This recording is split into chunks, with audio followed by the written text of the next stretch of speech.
अंतर्वैयक्तिक क्षमता और संप्रेषण कौशल से अमूमन वही प्रश्न बार बार आते हैं। थोड़ा सा आपके अंदर अगर समझने की, सोचने की क्षमता है तो ये प्रश्न बड़ी आसानी से हल हो जाते हैं। मतलब 30-35 आएंगे तो इसमें से आसानी से आप 25 प्रश्न कर लोगे, ये तय है। एक वीडियो कल हमने 5 प्रश्नों वाला दिया माध्यमादिका बहुलक का, उससे 5 प्रश्न आपके 4 से 5 प्रश्न फिक्स हो जाएंगे। वो वीडियो देख लीजिएगा, सीसेट का प्लेलिस्ट बना दिया है, उसी में सारे सीसेट के वीडियो आएंगे। हिंदी व्याकरण का एक ही वीडियो देंगे, आप लोगों के पास पहले से होगा, एक बार फिर से अपलोड कर देंगे, तो उसको देख लेंगे तो 20 में से 20 प्रश्न आपके सही हो जाएंगे। तो 20 प्रश्न वो यहाँ 25 प्रश्न हो जाएंगे और आपका जो है रीजनिंग थोड़ा बहुत हो जाएगा, ठीक है। 5 प्रश्न माध्यमादिका बहुलक के 4 से 5 ईज़िली आप पास हो जाओगे।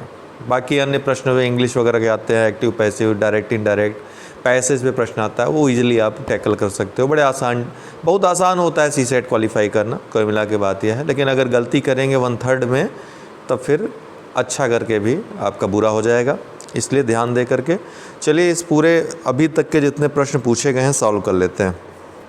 संप्रेषण प्रक्रिया में संदेश रूपांतरण की सफलता की जांच की जा सकती है किसके द्वारा? प्रतिपुष्टि के द्वारा, कि संदेश रूपांतरण हुआ कि नहीं। हमने कोई बात कही और उसने प्रतिपुष्टि कर दी, हाँ मेरे तक पहुँचे, तो ये संदेश रूपांतरण की सफलता कही जाएगी। ऐसा नहीं कि हमने संदेश दे दिया उस तक पहुँचा ही नहीं, और पहुँचा भी तो उसने देखा नहीं तो समझा नहीं। तो प्रतिपुष्टि जब तक नहीं होगी तब तक रूपांतरण की सफलता की जांच नहीं होगी, ठीक है। तो ये जो है संप्रेषण प्रक्रिया में संदेश, थोड़ा समझेंगे इन सब चीज़ों को ना, समझ विकसित करिए। कुल मिलाकर बात यह है, संप्रेषण प्रक्रिया में संदेश रूपांतरण की सफलता की जांच संदेश प्राप्तकर्ता के प्रतिपुष्टि द्वारा जांच की जाती है।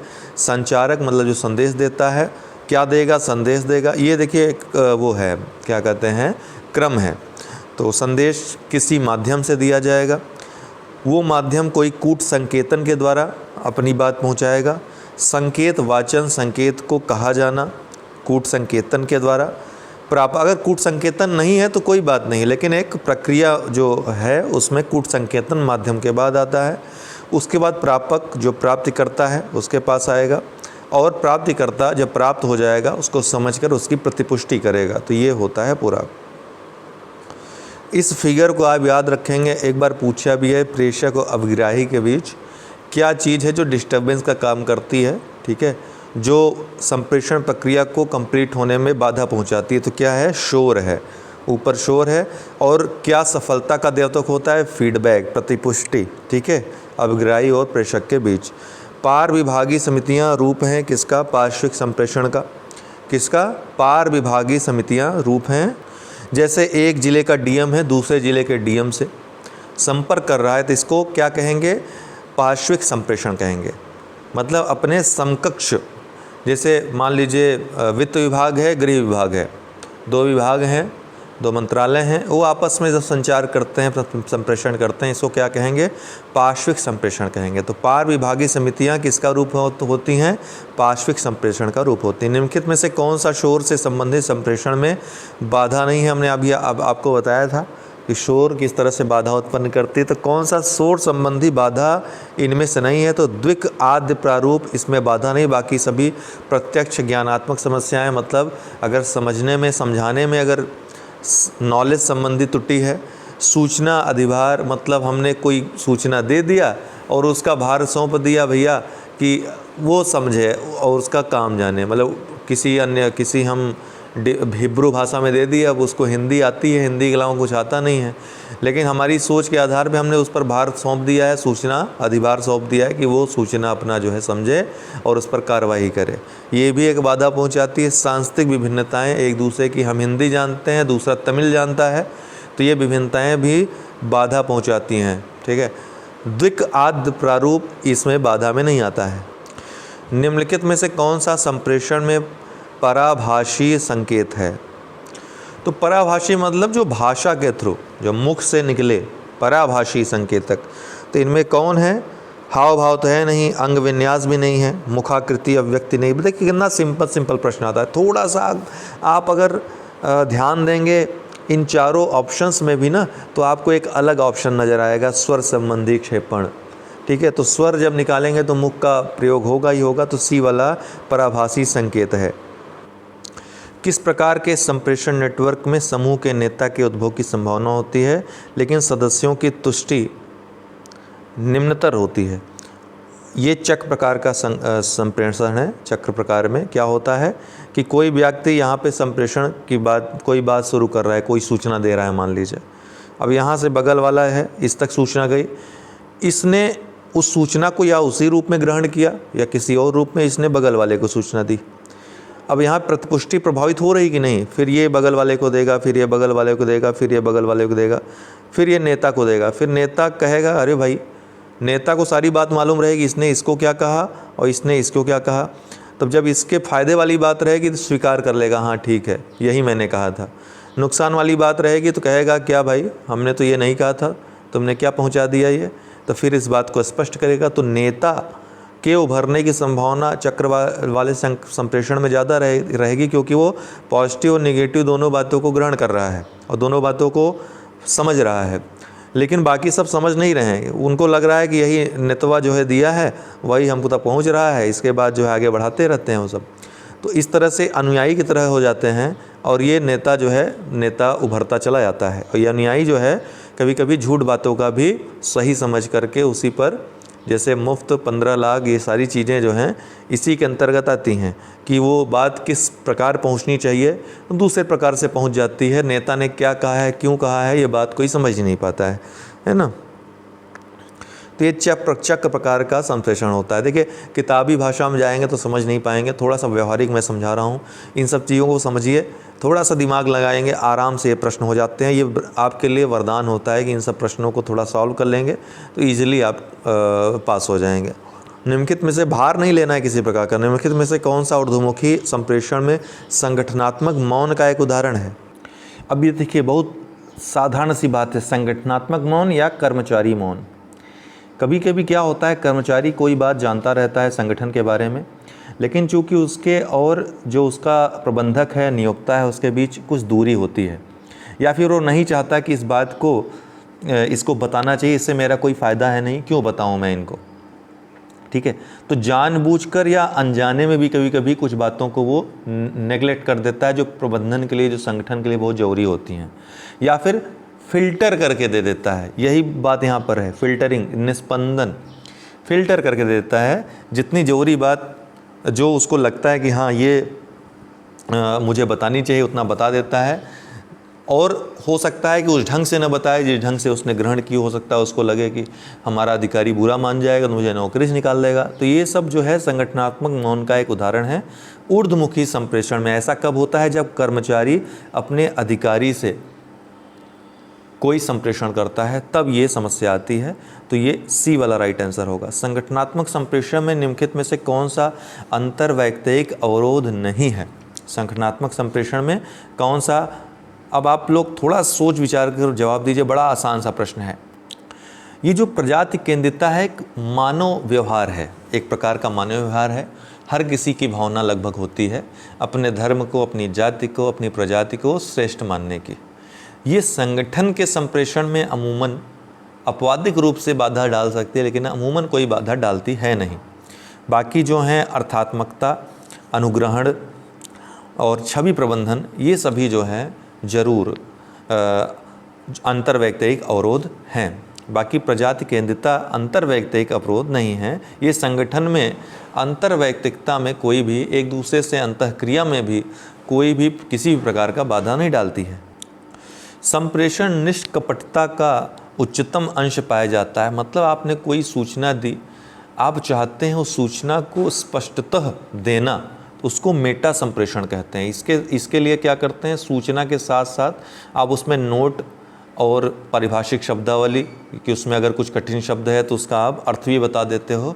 इसको मेटा संप्रेषण कहते हैं। संप्रेषण के साथ द्वितीयक संप्रेषण भी आप साथ साथ करते हो, इसको मेटा संप्रेषण कहते हैं। और इसमें निष्कपटता, संप्रेषण संबंधी निष्कपटता का उच्चतम अंश पाया जाता है। मतलब आप स्पष्टतया वो जानकारी उन्हें देना चाहते हो, साथ साथ संलग्नक भी लगा देते हो कि हाँ ये जो मैंने जानकारी दी है इसको आप इस तरीके से इस डॉक्यूमेंट को देख करके समझ सकते हैं।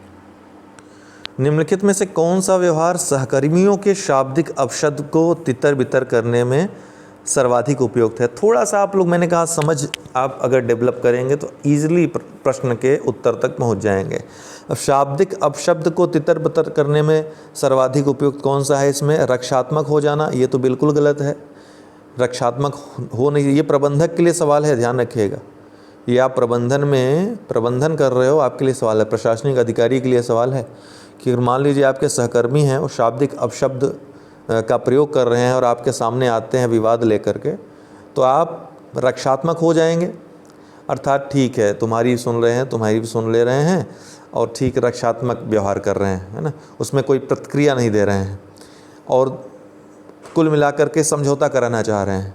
ठीक, फिर बाद में वही चीज़ होगी, वाद विवाद में पढ़ना। अब वाद विवाद में पढ़ रहे हैं, मतलब उससे उसकी जड़ कि कहाँ से ये शुरुआत हुई, तुम कहाँ से ये बात किए, तो इसमें क्या कर रहे हैं आप? नेगलेक्ट कर रहे हैं जो उन्होंने शाब्दिक अपशब्द कहे हैं।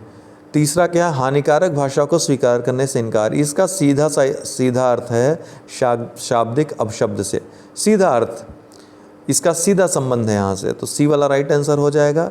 आक्रामक देह भाषा बनाए रखना, डांट कर भगा देना, ये सब चीज़ें उस चीज़ को और ज़्यादा बढ़ावा देंगी, कम नहीं करेंगी। और आप जब स्वीकार करने से इनकार करेंगे हानिकारक भाषा से, तो जिसकी गलती रहेगी वो भी और जिसकी गलती नहीं रहेगी वो भी, दोनों ही लोग फिर ये मामला लेकर के शाब्दिक अपशब्द जैसी कोई बात आपके सामने या प्रबंधन में नहीं करेंगे। आप साफ साफ कह दोगे कि इस तरह के अपशब्द प्रबंधन में स्वीकार नहीं किए जाएंगे, तो उसके बाद ये तितर बितर हो जाएंगे, शाब्दिक अपशब्द वाली जितनी भी चीज़ें रहेंगी। सामीप्य प्रोक्सेमिक्स संबंधित है। अब यहाँ पे सामीप्य प्रोक्सेमिक्स संबंधित है तटस्थ संप्रेषण से, एक दिशोन्मुख संप्रेषण से, शाब्दिक संप्रेषण से, अशाब्दिक संप्रेषण।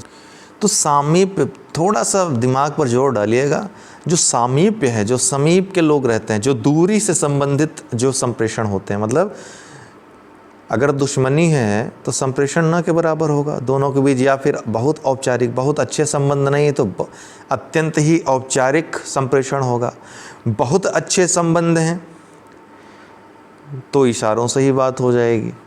तो सामीप्य संबंधित है अशाब्दिक संप्रेषण से, इसमें शब्दों की ज़रूरत नहीं होती है, ये पता लगाया जा सकता है कि इनके बीच किस तरह का संप्रेषण होगा, मतलब संप्रेषण के ढंग की ये बात करता है, किस ढंग का संप्रेषण इन दोनों के मध्य, दो व्यक्तियों के मध्य हो रहा है, ये सामीप्य है, अशाब्दिक संप्रेषण संबंधित है। डी वाला राइट आंसर है। माध्यम बाद में चाहे जो हो, संप्रेषण का संकेत हो सकते हैं, बातचीत हो, सब कुछ भी हो सकता है, लेकिन ये एक प्रकार का अशाब्दिक संप्रेषण संबंधित है, सामीप्य प्रकार है एक प्रकार का। प्रोक्सेमिक्स जिसको कहते हैं, फिजिकल डिस्टेंस, इसका अध्ययन करता है। इसके अलावा भी अन्य अशाब्दिक संचार हैं, काइनेसिक्स, मुखाभिव्यक्ति, पाराभाषा, ये सभी। ये तो लगभग हर बार प्रश्न आता है। प्रभावी अंतर्वैयक्तिक संप्रेषण का मुख्य तत्व क्या है? सक्रिय श्रवण, सही से सुनेंगे तभी उसको प्रतिक्रिया सही ढंग समझ पाएंगे और प्रतिक्रिया कर पाएंगे, संपुष्टि कर पाएंगे। तो सी वाला राइट आंसर है। निम्नलिखित में से कौन सा संगठनात्मक पारिस्थितिकी से संबंधित है? संगठन की पारिस्थितिकी में कौन सा इसमें आता है? तो पार्श्विक संप्रेषण एक प्रकार का संगठनात्मक पारिस्थितिकी है। पार्श्विक संप्रेषण इसलिए है संगठनात्मक पारिस्थितिकी से संबंधित कि इसी पर सब कुछ निर्भर करता है। मान लीजिए जंगल में दो शेर हैं और दोनों शेरों के मध्य अगर नहीं बन रही है, दोनों दुश्मन है, तो पूरा जंगल फिर ये जो है कहेगा आज तुमने 4 का शिकार किया है, आज मैं 5 का शिकार करूँगा, आज तूने 10 का शिकार किया, मैं पूरा जंगल ही खा जाऊँगा। तो इस तरीके से पूरा संगठन ही विध्वंस हो जाएगा। ठीक इसी तरह संगठन में भी होता है, एक अगर कोई संगठन है उसमें 2 प्रबंधक हैं और दोनों के मध्य नहीं बन रही है तो पूरा संगठन में विनाश हो जाएगा। इसी तरह कर्मचारी हैं, समान स्तर के कर्मचारी जो हैं उनके अंदर नहीं बन रही है तो ये सोचेगा ये नहीं काम कर रहा है तो मैं क्यों करूं, ये नहीं काम कर रहा है तो मैं क्यों करूं। इस तरह से ये जो पारिस्थितिकी है उसका पूरी तरह से विनष्ट होने के कगार पर पहुंच जाएगी और संगठन इस तरह से फेल्योर हो जाएगा। तो पार्श्विक संप्रेषण सी वाला राइट आंसर होगा। पार्श्विक संप्रेषण संगठनात्मक पारिस्थितिकी से संबंधित है। जब संगठन या पद सोपान क्रम में समान स्तरीय कार्मिक आपस में संचार करते हैं तो यह पार्श्व या समस्तरीय या क्षैतिजिक संचार कहलाता है। संगठन में समन्वय बनाए रखने तथा परस्पर निकटता स्थापित करने में समस्तरीय संचार महत्वपूर्ण सिद्ध होता है। बाकी सब चीज़ें तो औपचारिक चीज़ें हैं। केंद्रीय संप्रेषण मतलब एक नियोक्ता है और वो जो है संप्रेषण कर रहा है, बाकी सब सुन रहे हैं। ऊर्ध्वगामी मतलब ऊपर, नीचे से ऊपर की तरफ, नीचे का कर्मचारी ऊपर की तरफ संप्रेषण कर रहा है। अधोगामी मतलब ऊपर से नीचे की तरफ संप्रेषण हो रहा है।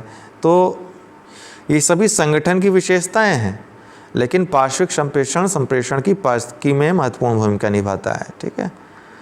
निर्णय क्षमता एवं समस्या समाधान किसके निराकरण में परिभाषा की प्रमुख उपयोगिता है? तो अगर कोई संदिग्ध कोई चीज़ है तो परिभाषा अगर कर देंगे, उसकी परिभाषित कर देंगे तो वो सॉल्व हो जाएगी, सीधी सी बात है। व्याकरण की ज़रूरत नहीं है, तार्किक आकार की ज़रूरत नहीं है, तो अर्थ की ज़रूरत है। यहाँ पे संदिग्धता को दूर करने के लिए परिभाषा की महत्वपूर्ण उपयोगिता रहती है। अगर आप कोई भाषा बोल रहे हैं तो आपको व्याकरण जानने की ज़रूरत नहीं, भाषा बोल रहे हैं तो बोल रहे हैं। लेकिन संदिग्धता है तो उस भाषा को जो आप बोल रहे हैं, जो बोलना चाह रहे हैं, उसका परिभाषीकरण अगर कर देते हैं तो संदिग्धता दूर हो जाएगी। सूची फर्स्ट सूची सेकंड को सुमेलित कीजिए तथा सूचियों के नीचे दिए गए कूट से सही उत्तर चुनिए। अब यहाँ पे आपको बहुत आसान ये प्रश्न था और इसी तरह के प्रश्न आते हैं, आप लोग देख कर डर जाते हो, पता नहीं क्यों। यहाँ पे साधारण शब्द, साधारण वाक्य क्या होते हैं, निषेधात्मक वाक्य क्या होते हैं, ये आपको मालूम है। सर्वव्यापी का क्या मतलब होता है, अंशव्यापी का क्या मतलब होता है। सर्वव्यापी मतलब जो सबके साथ लागू हो, अंशव्यापी मतलब जो कुछ के साथ लागू हो। अब यहाँ पे आप दोनों चीज़ों को लागू कर दिए। सभी मनुष्य मरणशील है, बिल्कुल सत्य है। सर्वव्यापी है, इस संसार में जो आया है उसको जाना ही है। तो सभी मनुष्य मरणशील है, सर्वव्यापी और मरणशील है, ये सकारात्मक वाक्य है, इसमें नहीं का कहीं प्रयोग नहीं है। तो क्या हो जाएगा, सर्वव्यापी सकारात्मक हो जाएगा, 1 हो जाएगा। कोई मनुष्य पूर्ण नहीं है, बिल्कुल सही है, कोई भी मनुष्य पूर्ण नहीं है। पूर्ण केवल परब्रह्म रहता है, तो परमात्मा रहता है पूर्ण, तो ये भी सर्वव्यापी है। लेकिन ये है निषेधात्मक, नहीं का शब्द यहाँ पर लगा हुआ है, तो सर्वव्यापी निषेधात्मक हो जाएगा, B का 1 हो जाएगा।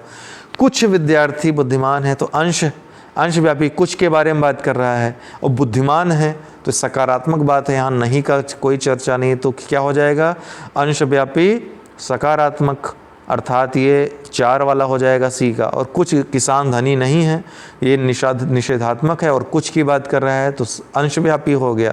तो अंशव्यापी निषेधात्मक दूसरा वाला राइट आंसर हो जाएगा इसका वाला। तो ये जो है D वाला राइट आंसर 3 1 4 2 3 1 4 2 हो जाएगा। ओके। किसी वैध मानक आकार का बहुत ही आसान सा प्रश्न रहता है, इन सब का थोड़ा सा दिमाग पे जोर डालेंगे, 40-45 प्रश्न आते हैं, इजीली करके चले आएंगे।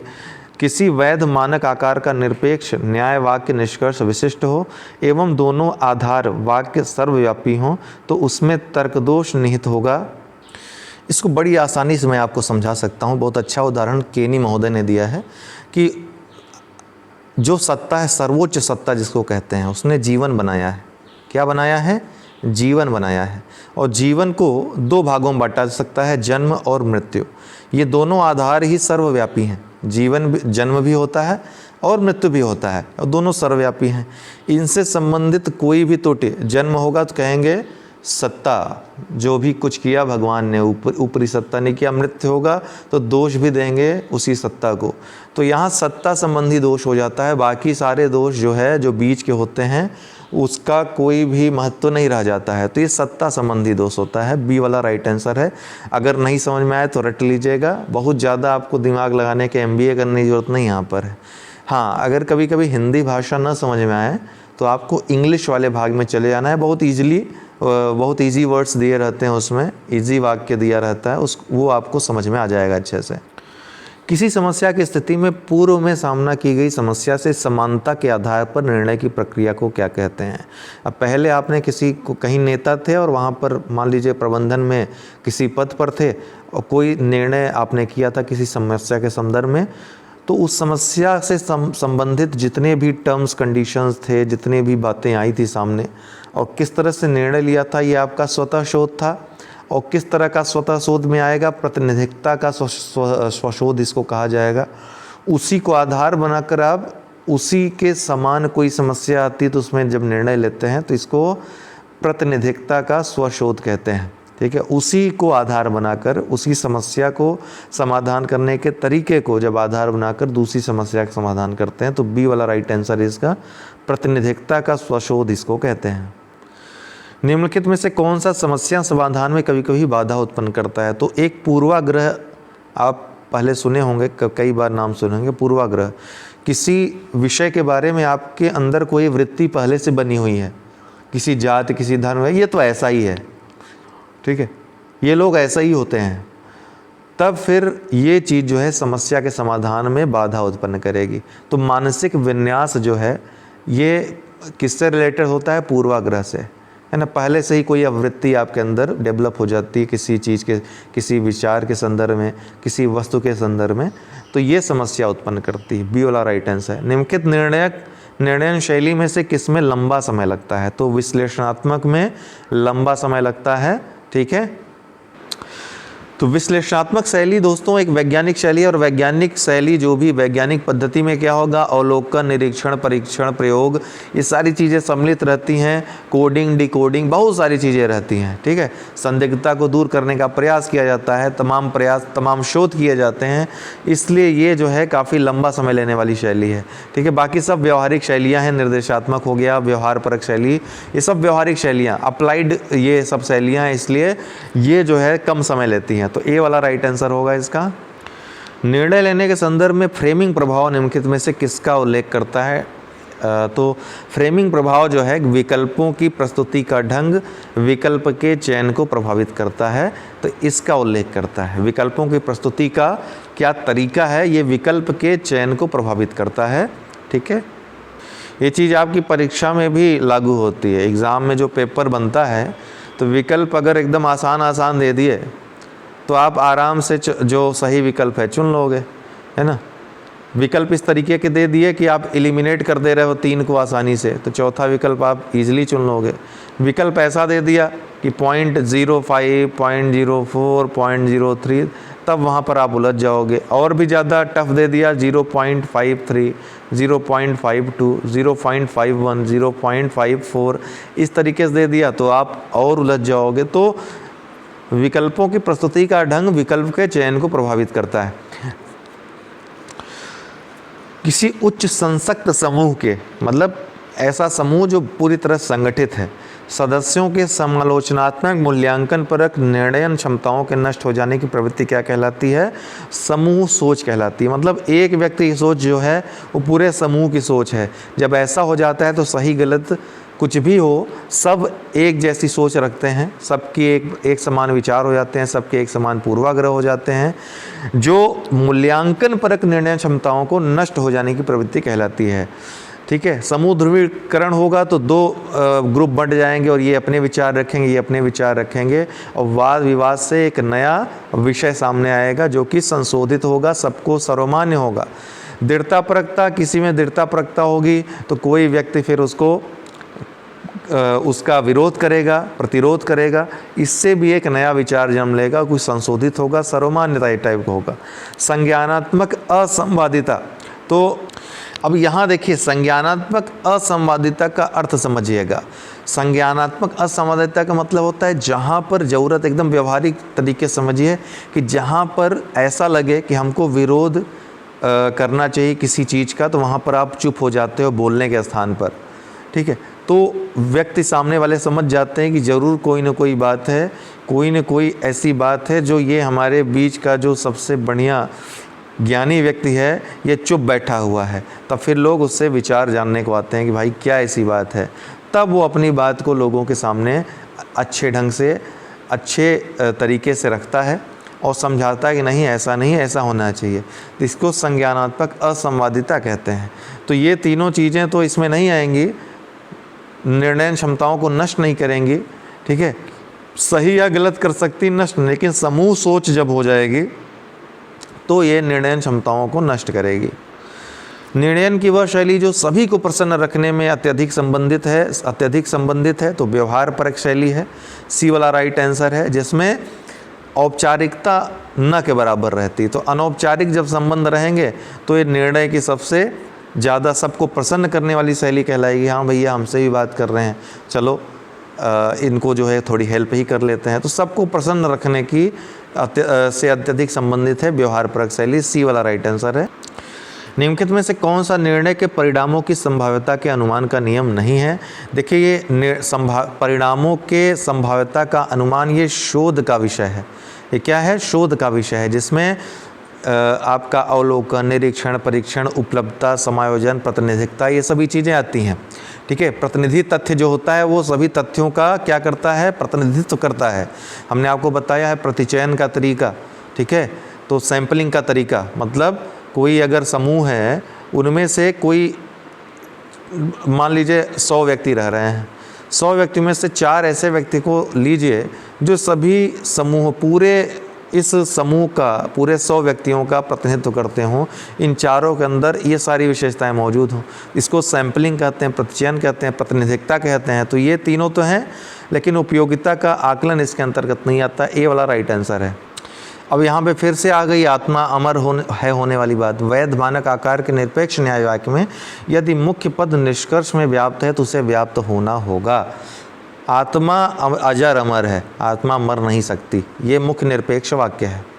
तो ये आत्मा जो है किस में व्याप्त होगी? नयनम छद्दंत सस्ताणि नयनम दहति पावकः। तो किस में व्याप्त होगी? मुख्य आधार वाक्य में। तो मुख्य आधार वाक्य क्या, उसमें क्या रहेगा? ये आत्मा अमर है, आत्मा मर नहीं सकती, ये उसमें व्याप्त होगी। सी वाला राइट आंसर है। प्रसंभाव्यता गुण है, इससे आकलन किसी चीज़ का किया जाता है। तो ये किसका गुण है? हमने आपको बताया ये एक जो शोध है उसका गुण है। तो शोध, इनमें से शोध का गुण कौन सा है? आगमनात्मक युक्ति, आगमन किया जाता है। ठीक है, निर्णय लेने के लिए। ठीक है, तो ये कई जो है तथ्य आंकड़े जुटाए जाते हैं जिनका आगमन पद्धति के द्वारा निष्कर्ष पे निकला जाता है। तो ए वाला राइट आंसर होगा इसका। निम्नलिखित में से किन निर्णयकर्ताओं में समस्याओं के सृजनात्मक समाधान खोजने की अच्छी प्रवृत्ति पाई जाती है? अब यहाँ देखिए, समझिएगा चारों ऑप्शंस को। निर्देशात्मक शैली मतलब जो निर्देश दिया गया है, जिस प्रकार का कहा गया है कि इसी तरह से आप निर्णय लोगे। ठीक है, तो ये जो है सृजन का इसमें कोई चांस नहीं रहता है, नवाचार का कोई चांस नहीं रहता है। विश्लेषणात्मक शैली में जो कुछ विश्लेषण किया, शोध किया, जो आंकड़े मिले उसी के आधार पर निष्कर्ष निकाल दिया। यहाँ पे भी जो चिंतन है उसकी संभावना कम रहती है। संप्रत्ययात्मक जो शैली रहती है, इसमें क्या होता है? ये चिंतन के ढंग को निरूपित करता है। इसमें चिंतन किया जाता है और चिंतन के आधार पर केवल निष्कर्ष नहीं लिया जाता, बल्कि निष्कर्ष आने के बाद भी चिंतन किया जाता है कि क्या इसका और भी निष्कर्ष हो सकता था, क्या और अधिक आंकड़े जुटाए जा सकते हैं। ठीक है, तो संप्रत्ययात्मक शैली इसी को कहते हैं, चिंतन की शैली कही जाती है इसको। तो सी वाला राइट आंसर होगा।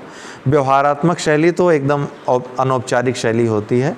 तो सृजनात्मक समाधान खोजने की अच्छी प्रवृत्ति संप्रत्ययात्मक शैली में निर्णयकर्ताओं में पाई जाती है। अभी देखें, अब आप लोगों को हमने एक बार हिंट दे दिया कि किस तरह से आपको विचार करना है इन पे।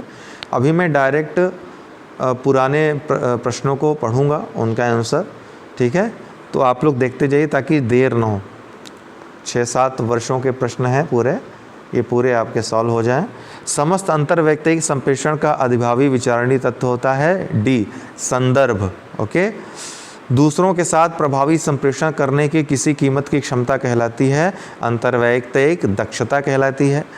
जब आप अन्य अभिविन्यासित हो जाते हैं तो आप, ए वाला राइट आंसर है, अपनी सत्यनिष्ठा को बनाए रखते हुए अन्य लोगों की आवश्यकताओं, प्रेरणाओं, इच्छाओं के बारे में विचार करते हैं।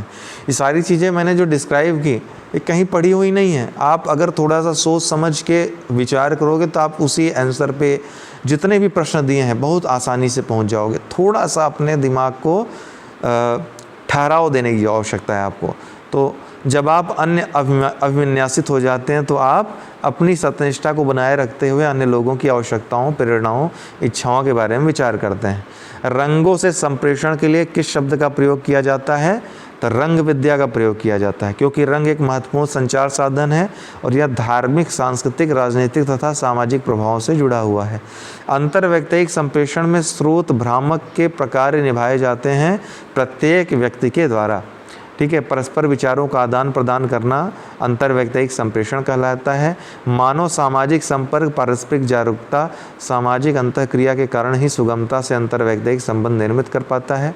इसमें प्रतिपुष्टि, फीडबैक एक महत्वपूर्ण तत्व है, क्योंकि इसी आधार पर संप्रेषण की प्रक्रिया आगे बढ़ती है। अतः इसमें स्रोत भ्रामक के प्रकार प्रत्येक व्यक्ति के द्वारा निभाए जाते हैं। किसी समूह या संगठन में संप्रेषण के प्रमुख प्रकार या प्रकारों के बारे में निम्नलिखित कथनों पर विचार कीजिए। यह सदस्यों के व्यवहार को नियंत्रित करता है, यह प्रेरणा को बढ़ावा देता है, यह भावनाओं को संवेगात्मक अभिव्यक्ति का अवसर प्रदान करता है, यह निर्णय लेने को सहज बनाता है। संगठन में घुसेंगे तो सारी चीज़ें संप्रेषण में आपको देखने को मिल जाएंगी। डी वाला राइट आंसर है।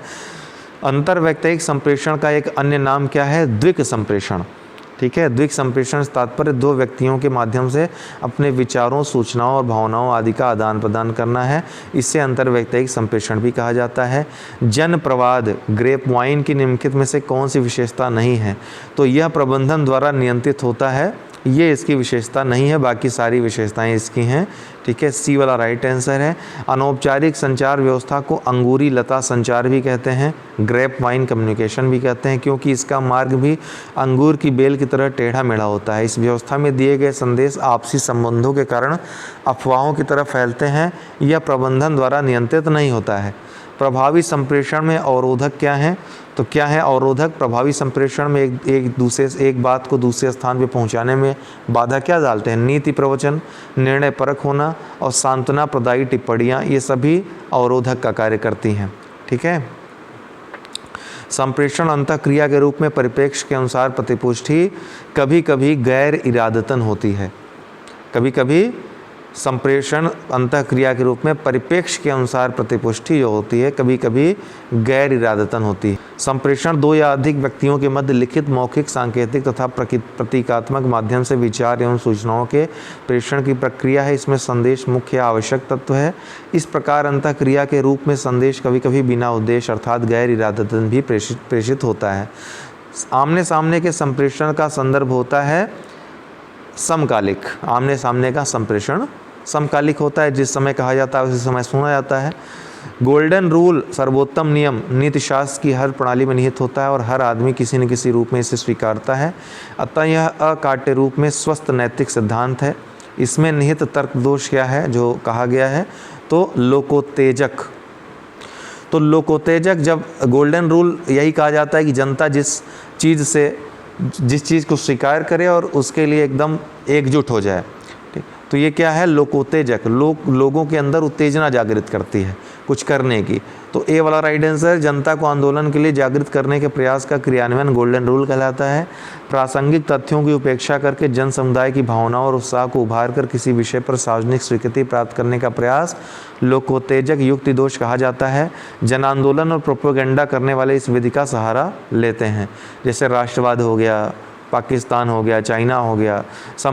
मतलब कि भारत के संदर्भ में संप्रेषण प्रतिभागियों का चयन किन कारकों द्वारा प्रभावित होता है? तो सान्निध्य, उपयोगिता, अकेलापन, इससे संप्रेषण प्रतिभागियों का चयन प्रभावित होता है।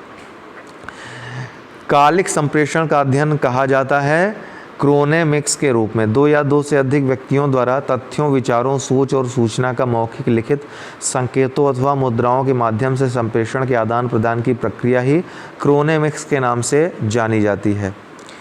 वह नया छात्र कहता है कि मैं उसका प्रिय प्राध्यापक हूँ, उसकी बात अवश्य ही सत्य होगी, मतलब उसकी बात को सत्य मान लेना। हो सकता है वो चाटुकारिता कर रहा हो और अंदर ही बाहर आपको गाली देता हो, क्योंकि कोई विद्यार्थी अपने प्रिय अध्यापक से झूठ नहीं बोलता। गद्यांश में निहित तर्क दोष क्या है? चक्रक है, कि सामने वाला जो बात कह रहा है, जैसे मैंने आपको बताया ना, एक चक्र में है, तो बगल वाला व्यक्ति जो आप तक सूचना पहुंचा रहा है, आपको लगेगा कि ये सत्य ही कह रहा होगा।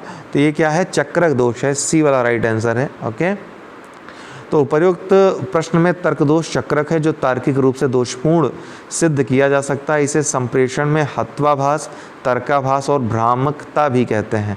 निर्णय क्षमता एवं समस्या समाधान के प्रश्न। निर्णय लेने का पहला चरण क्या होता है? विशिष्ट लक्ष्यों को स्थापित करना। तो निर्णय लेना एक संज्ञानात्मक प्रक्रिया के रूप में माना जाता है जिसके परिणाम स्वरूप विश्वास या अन्य वैकल्पिक संभावनाओं के मध्य एक चुनाव किया जाता है। निर्णय लेने का प्रथम चरण विशिष्ट लक्ष्यों को स्थापित करना होता है।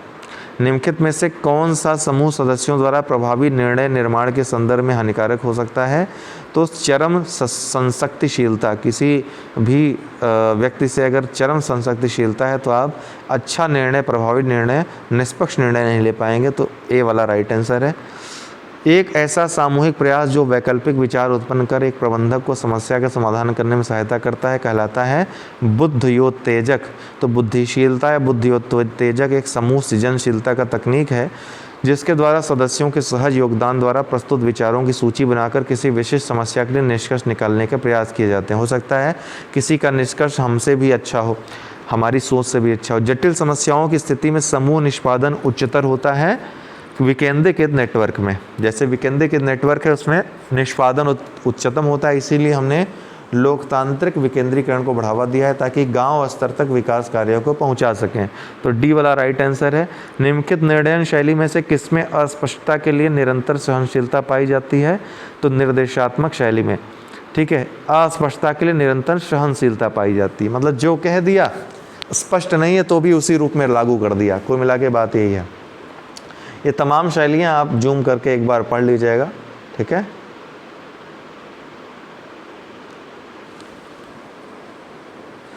निम्नलिखित में से कौन सा एक किसी निर्णय के परिणाम की व्यक्तिनिष्ठ संभावना के अनुमान का नियम नहीं है? तो ये कौन सा है? उपयोगिता का आकलन। ये जो है किसी निर्णय के परिणाम की व्यक्तिनिष्ठ संभाव्यता के अनुमान का नियम नहीं, बाकी सब व्यक्तिनिष्ठ। उपयोगिता का आकलन व्यक्तिनिष्ठ नहीं, बाकी उपलब्धता, प्रतिनिध्यात्मकता, अभियोजन, ये सभी व्यक्तिनिष्ठ संभाव्यता के अनुमान के नियम हैं। निर्णय क्षमता का सार है विकल्पों के मध्य चयन करना। निर्णय क्षमता का सार है कि जितने विकल्प हैं उनके मध्य एक विकल्प का चयन करना ही करना रहता है। चाहे दो विकल्प एकदम सही लगें लेकिन फिर भी आपको चुनना तो एक ही विकल्प है, इसलिए मोस्ट अप्रोप्रिएट को चुनना होता है। कभी कभी ऐसा भी होता है कि दोनों में से दोनों एक को चुनना वो आपको गलत कर देगा, आपको दुखी कर देगा या फिर गलत कहा जाएगा, लेकिन जो सबसे सही हो उसी को आपको चुनना होता है। इसी को निर्णयन कहते हैं। तो निर्णयन प्रक्रिया प्रबंधन का एक आवश्यक कार्य है। निर्णयन प्रक्रिया को के एक या अधिक विकल्पों में से एक का चुनाव ही वास्तव में निर्णय लेना कहलाता है। यही निर्णयन क्षमता का सार है। वह कौन सी मानसिक प्रकार है जो समस्या समाधान में सहायक नहीं होता है? तो प्रकार्यात्मक स्थिरता। पूरी तरह से स्थिरता जो है ये जो है समस्या समाधान में सहायक नहीं होती है। निम्नलिखित में से किस निर्णय निर्माण तकनीक में विचारों का योगदान देने के लिए संरचित नियम समाहित होते हैं? तो नामिक समूह तकनीक में। सी वाला राइट आंसर है। इसको पढ़ना चाहते हैं तो इस तरह से पढ़ सकते हैं। ठीक है, क्योंकि बहुत लंबा हो जाए अगर सब पढ़ना शुरू कर देंगे तो। निम्नलिखित में से कौन सी विशेषता सामाजिक रूप से वंचित व्यक्तियों के लिए उचित निर्णय लेने के लिए सर्वाधिक महत्वपूर्ण है? परानुभूति। किसी संगठन में अधिकारी तथा अधीनस्थों के मध्य नियमित अंतरक्रिया का सबसे बड़ा लाभ यह है कि यह प्रभावी निर्णय निर्माण को सुगम बनाती है। अधिकारी और अधीनस्थों के मध्य नियमित अंतरक्रिया का सबसे बड़ा लाभ है, यह प्रभावी निर्णय निर्माण को सुगम बनाती है। सी वाला राइट आंसर है। निम्नलिखित में से कौन सा संप्रेषण प्रक्रिया का अंग नहीं है? तो जीवन, मूल एवं दृष्टि ये संप्रेषण प्रक्रिया का अंग नहीं है। बाकी माध्यम किस माध्यम से हो रहा है, संचरण किस तरह से हो रहा है, सूचना को किस प्रकार दी जा रही है, सभी।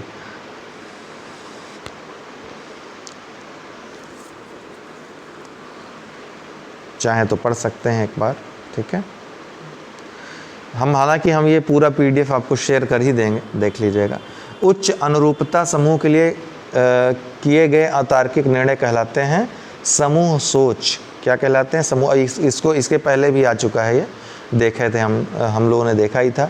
निर्णय आप लोग चाहें तो इसको एक बार देख सकते हैं। ठीक है, लेकिन हमने जिस तरह से समझाया वो ज़्यादा उचित तरीका है, व्यावहारिक तरीका। निर्णय लेने की कौन सी पद्धति सर्वाधिक उपयोगी है? तो दृढ़ता परख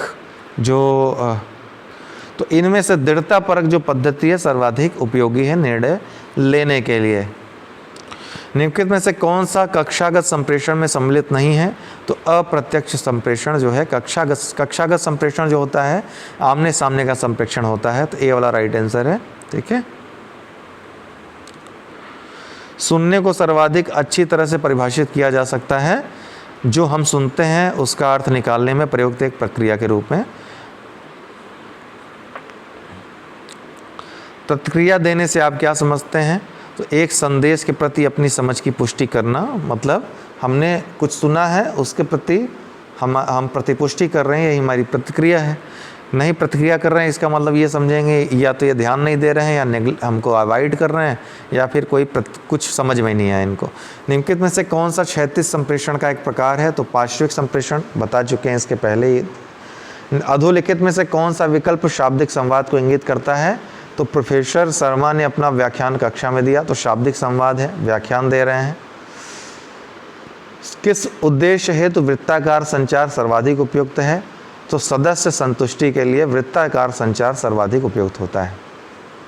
ठीक है। निम्नलिखित में से कौन सा एक संप्रेषण का रूप नहीं है? तो मनोरंजक उपन्यास पढ़ना ये संप्रेषण का रूप नहीं, बाकी साक्षात्कार, संवाद, सामाजिक अंतःक्रिया, ये संप्रेषण हमेशा दो लोगों में कम से कम होगा, ध्यान रखिएगा। बी वाला राइट आंसर है।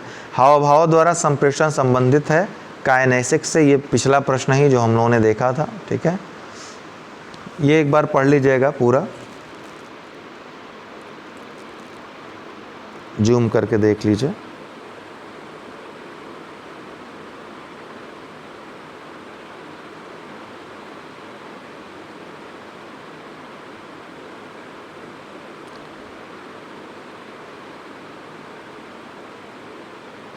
संप्रेषण के प्रक्रम में अंतिम चरण है, तो ये अंतिम चरण, इसके पहले भी आपने देखा था प्रतिपुष्टि अंतिम चरण होता है।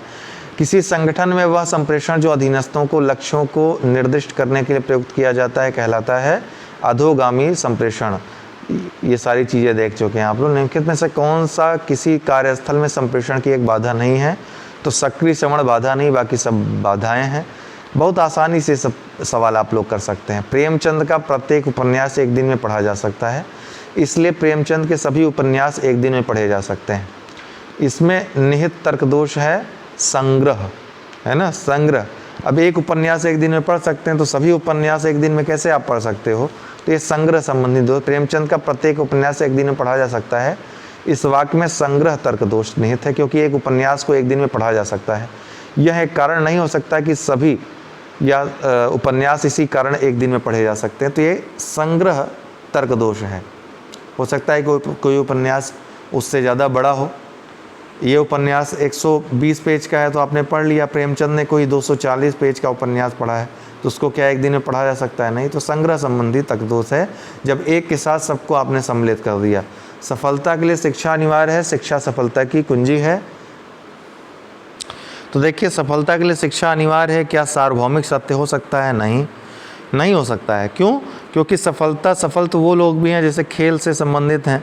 मान लीजिए कोई अनपढ़ व्यक्ति है, वो खेल में सफल हो जा रहा है और ओलंपिक मेडल जीत कर चला आ रहा है, तो शिक्षा तो ग्रहण नहीं की, फिर भी सफलता ग्रहण कर ली, तो ये सार्वभौमिक सत्य नहीं है। तो पहला वाला गलत है। दूसरा, शिक्षा सफलता की कुंजी है, बिल्कुल सही है, ये राइट आंसर है आर वाला। तो ए सही है, आर गलत है, इसका राइट आंसर ये होगा। निम्नलिखित शब्दों का कौन सा क्रम सही है? तो डी वाला, पकाना, चबाना और पचाना। ध्यान रखिएगा, अनिवार्य यहाँ पे शब्द जुड़ा हुआ है, इसीलिए काफ़ी लोगों को लगेगा कि नहीं ये तो सही है, बिना शिक्षा के सफलता कैसे प्राप्त। यहाँ अनिवार्य शब्द जुड़ा है, मतलब सफलता तभी मिलेगी जब शिक्षा ग्रहण होगी, शिक्षा प्राप्त करेंगे, तो ये ऐसा कुछ जरूरी है नहीं। बहुत लोग गायक भी हैं बहुत सारे जो अनपढ़ रहे हैं, कुछ भी पढ़े नहीं हैं, ठीक है, फिर भी तो वो बहुत ज़्यादा सफल रहे हैं। एक्टिंग में बहुत सारे जो लोग हैं वो सफल रहे हैं। तो शिक्षा जरूरी नहीं है, अनिवार्य नहीं है। जरूरी तो है, अनिवार्य नहीं है। महत्वपूर्ण है, अनिवार्य नहीं है। निम्नलिखित शब्दों का कौन सा क्रम सही है? तो ये तो बड़ी आसानी से कर लेंगे, ठीक है। पकाना, फिर चबाना, फिर पचाना। पौधा एक वनस्पति, अब इसका उल्टा तो आप करते हो तो बात अलग है। पहले चबा लेते हो, फिर पचाते हो, फिर पकाते हो। पौधा एक वनस्पति जीवधारी है, यह उदाहरण है पर्यायवाची परिभाषा का। तो एक वनस्पति जीवधारी है, तो एक प्रकार का पर्यायवाची परिभाषा है, मतलब इस परिभाषा में अन्य चीज़ें, पौधे के अलावा भी पेड़, रूख जितने भी हैं, ठीक है, झाड़ियाँ, जंगल सब आ जाते हैं पौधे के अलावा भी, तो ये पर्यायवाची परिभाषा के अंतर्गत आएगा।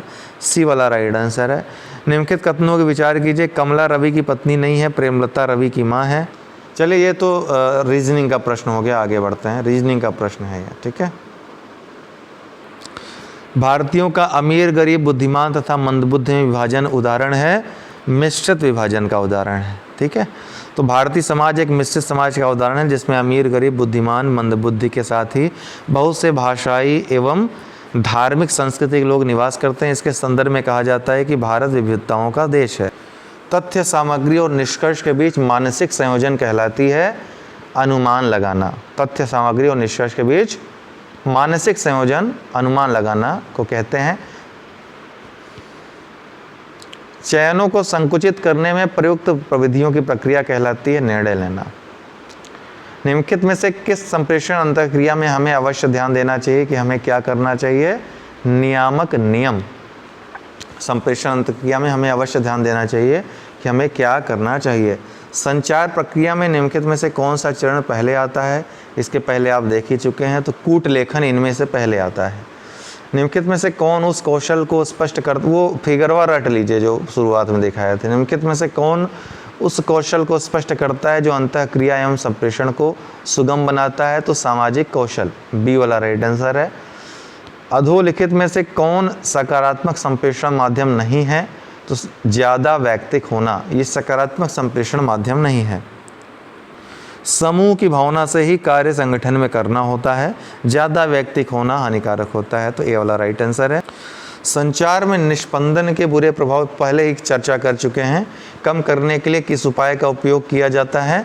तो लघु परिधिकरण का। संचार में निष्पंदन के बुरे प्रभाव को कम करने के लिए लघु परिधिकरण के उपाय को प्रयोग किया जाता है। इसमें नज़दीकियाँ घटाई जाती हैं, ठीक है। जो केंद्रक है इससे नज़दीकी जब बढ़ेगी, परिधि जब बढ़ेगी, तो निष्पंदन जो है का दुष्प्रभाव होगा, और दूर करना होगा तो सबको नज़दीक लाना होगा, ठीक है। तो ये जो है राइट आंसर लघु परिधिकरण। औपचारिक दिशा निर्देश एवं प्राधिकार पदानुक्रम संचार के किस प्रकार के उदाहरण हैं? तो नियंत्रण के उपागम है।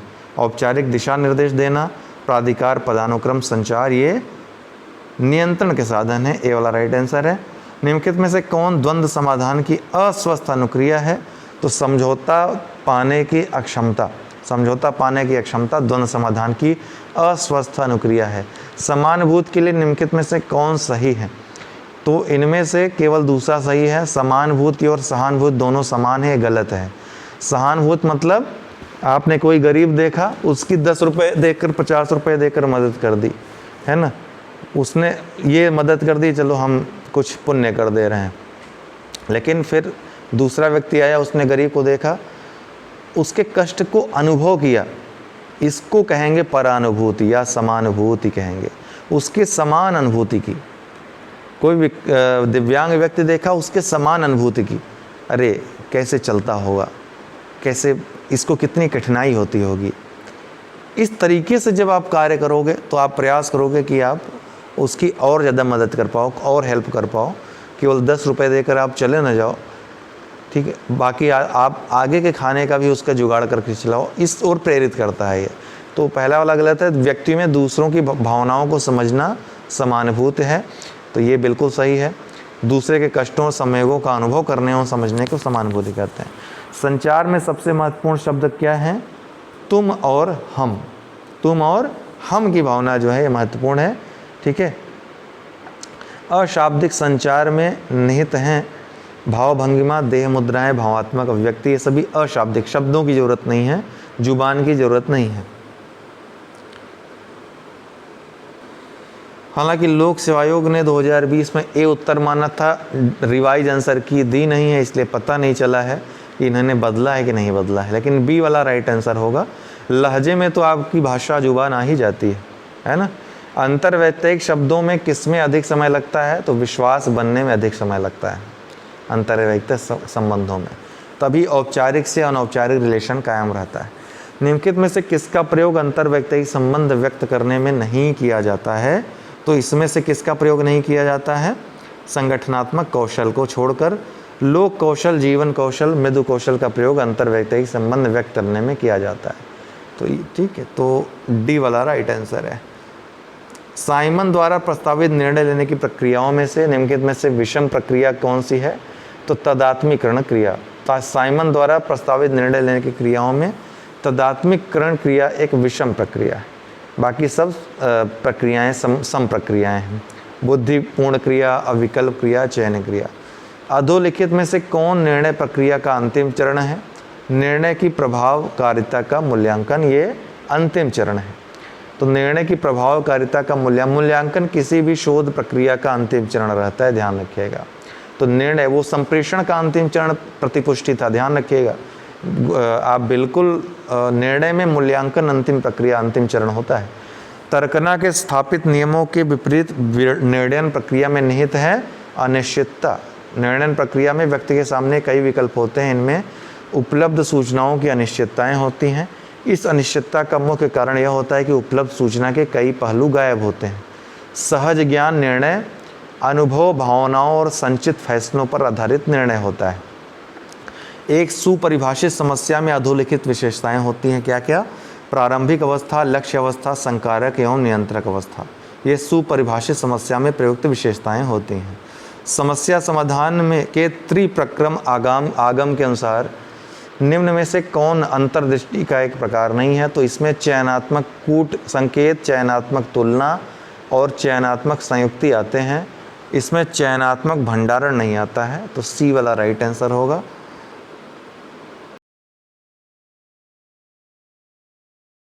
कौन सा है ये बताता जाऊंगा ताकि वीडियो जल्दी खत्म हो जाए, ज़्यादा देर न लगे आपको। पढ़ने के लिए आप जो उत्तर इसका दिया हुआ है वो आप PDF लेकर पढ़ सकते हैं, टेलीग्राम पे मैं तुरंत दे दे रहा हूं, ठीक है। संप्रेषण में किसका नियम प्रयुक्त होता है? KISS का। बी इसका उत्तर होगा, keep it short and simple, ठीक है। कम्युनिकेशन में किसका नियम keep it short and simple के लिए प्रयुक्त होता है? निम्नलिखित में से कौन सा कारण त्योरी चढ़ाने के नकारात्मक संकेत के रूप में व्यक्त किया जाता है? त्योरी चढ़ाना, कहते हैं ना, एक कहावत भी कही है, त्योरी चढ़ा रहे हैं। तो किससे? डी से इसका जो है किससे, किसके नकारात्मक संकेत के रूप में व्यक्त किया जाता है? चिढ़ के, ठीक है। डी होगा इसका उत्तर। निम्नलिखित कारणों में देखिए बहुत ही सिंपल चीजें होती हैं, थोड़ा सा शब्द जटिल होते हैं इसलिए समझ में नहीं आती हैं। यदि आप थोड़ा सा व्यवहारिक रूप से समझने का प्रयास करेंगे तो प्रश्नों को समझ पाएंगे। अगर हिंदी में ना समझ आए तो इंग्लिश में उसको समझने का प्रयास करिए, ठीक है। इंग्लिश इसका हमारे पास प्रश्न पत्र उपलब्ध नहीं था, इसलिए मैं नहीं बता पा रहा हूं। अगर मिलता है तो इंग्लिश वाला भी मैं सेगमेंट करा दूंगा। निम्नलिखित कारणों में से कौन आगे झुकने के धनात्मक वैयक्तिक संकेत द्वारा अभिव्यक्त किया जाता है? ठीक, इसमें एकाग्रता होगा इसका उत्तर। ये आगे झुकने के धनात्मक पॉजिटिव वैयक्तिक संकेत द्वारा अभिव्यक्त किया जाता है। निम्नलिखित में से कौन संप्रेषण की बाधाओं में गृहीता की कमजोरी है?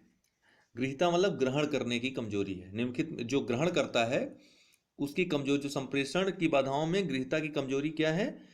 पूर्वाग्रह, ठीक है। पूर्वाग्रह गृहीता कमजोरी है, बाकी सब प्रेषक जो संदेश भेजता है उसकी अस्पष्टता, शब्दाडंबर, समय, ये सब जो भेज रहा है संदेश उसकी कमजोरी है। जबकि पूर्वाग्रह से ग्रसित होना ये गृहीता की, जिसके पास संदेश भेजा जा रहा है उसकी कमजोरी है। यहां कथन और कारण दिया हुआ है। अंतरवैयक्तिक भूमिकाएं व्यक्ति के उन व्यवहारों से संबंधित होती हैं जो अंतरवैयक्तिक संबंधों पर केंद्रित होते हैं। रीजन है, ऐसी भूमिकाएं अधिकार और संस्कृति से प्रत्यक्षता जुड़ी होती हैं। इसमें ए और आर दोनों सही हैं और आर ए का सही स्पष्टीकरण करता है। अर्थात अंतरवैयक्तिक भूमिकाएं व्यक्ति के उन व्यवहारों से संबंधित होती हैं जो अंतरवैयक्तिक संबंधों पर केंद्रित रहते हैं, और ऐसी भूमिकाएं अधिकार और संस्कृति से प्रत्यक्षता जुड़ी होती हैं, इसीलिए ए सही है, ठीक है। तो ए जो है इसका ए और आर दोनों सही हैं और आर ए का सही स्पष्टीकरण करता है। निम्नलिखित में से कौन सी अंतरवैयक्तिक भूमिका नहीं है? इसमें नाम मात्र का अध्यक्ष, नेता, संपर्क। डी जो है मालिक, बॉस जो होता है वो अंतरवैयक्तिक भूमिका में नहीं आता है। जबकि नाम मात्र का अध्यक्ष, नेता, संपर्क भूमिका तीनों जो है अंतर्व्यक्तिक भूमिकाएं हैं। जो अल्पकालिक समायोजनों एवं दीर्घकालिक संरचनात्मक परिवर्तनों में समता बनाए रखे उसे क्या कहेंगे? संसाधन आवंटक।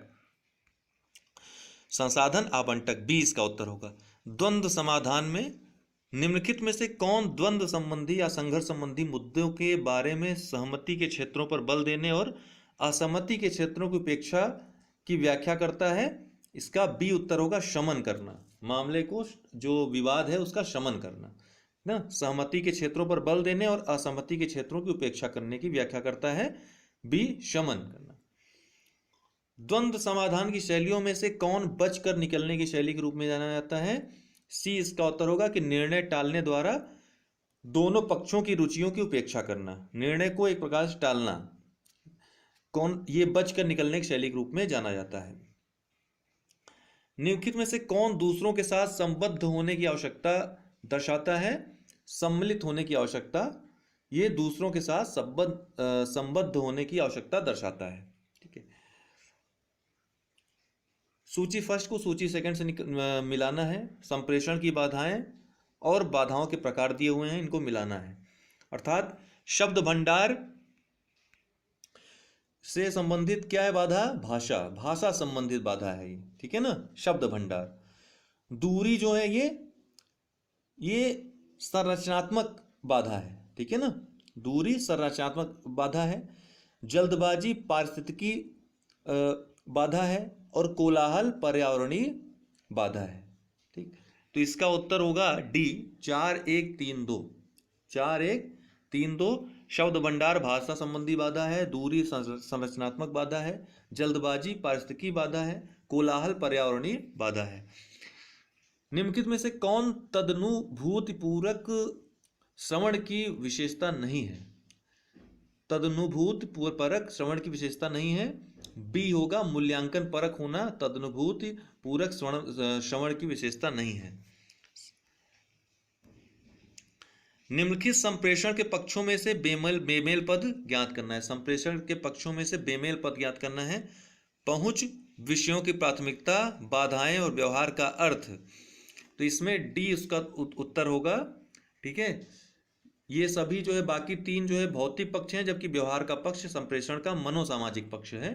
ठीक, इसलिए डी इसका उत्तर होगा। निम्नलिखित में से कौन एक अंतर्व्यक्तिक संबंधों का निर्माण में समस्या उत्पन्न कर सकता है?